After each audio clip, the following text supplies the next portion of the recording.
top focus at this hour, Israel and Morocco will seal the normalization of ties with a direct flight from Tel Aviv to the Moroccan capital of Rabat today. Earlier this month, Morocco announced that it was resuming ties with Israel. Morocco became the third Arab state this year after the United Arab Emirates and Bahrain to normalize ties with Israel under US brokered deals, while Sudan has pledged to follow suit. US President Donald Trump's advisor, Jared Kushner, is due to arrive in the Moroccan capital of Rabat from Tel Aviv on this very first direct flight between the two sides. The move is an attempt to showcase the success of the Trump administration in the Middle East diplomacy days before President-elect Joe Biden takes office. Now, Washington played a major role in the deal by backing Morocco's sovereignty over Western Sahara, which is a former Spanish colony. The territory is also claimed by an Algeria-based political movement.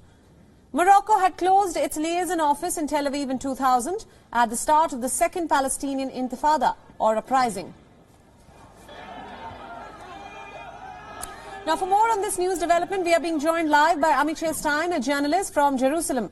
Welcome and thanks for joining us on this broadcast. Now, this, of course, is a huge development in the normalization of relations between Israel and Morocco. Jared Kushner, of course, will be arriving in the first direct flight between the two sides. Tell us the significance of this move. So in about 2 hours, El Al flight 555 will take off from Tel Aviv to Morocco for a 6-hour journey with an Israeli and a U.S.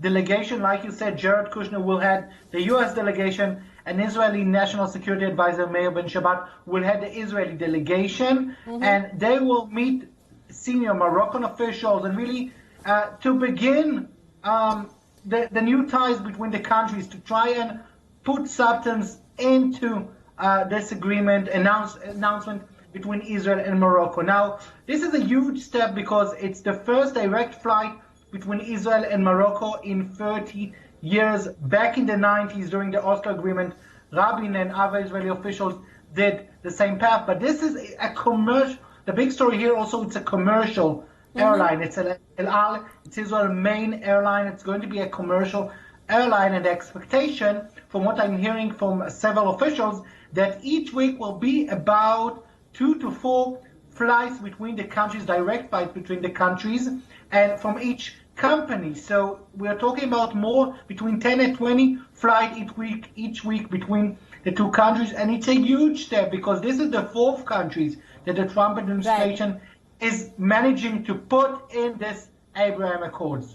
Right, absolutely. Now, Amichai, the direct commercial flight, as you mentioned, also aims to showcase the achievements of the Trump administration when it comes to Middle East diplomacy, weeks before Trump is going to be replaced at the White House by President-elect Joe Biden. So is this going to be a huge part of the Trump legacy?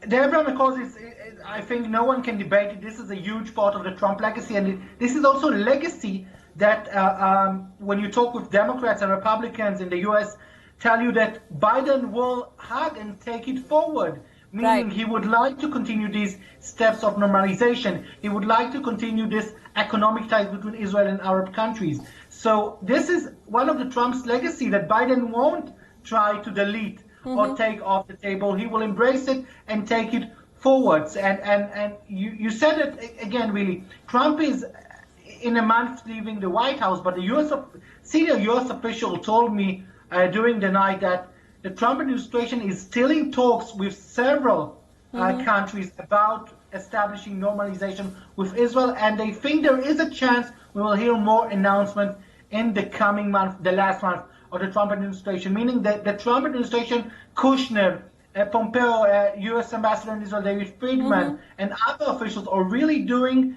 still trying to achieve more agreements between Israel and Arab countries, even though we are seemingly going towards the end of the Trump term. Right. Amichai, my final question before we wrap up our discussion. What more can we expect when it comes to trade relations and other aspects which will, of course, benefit both sides after this significant development?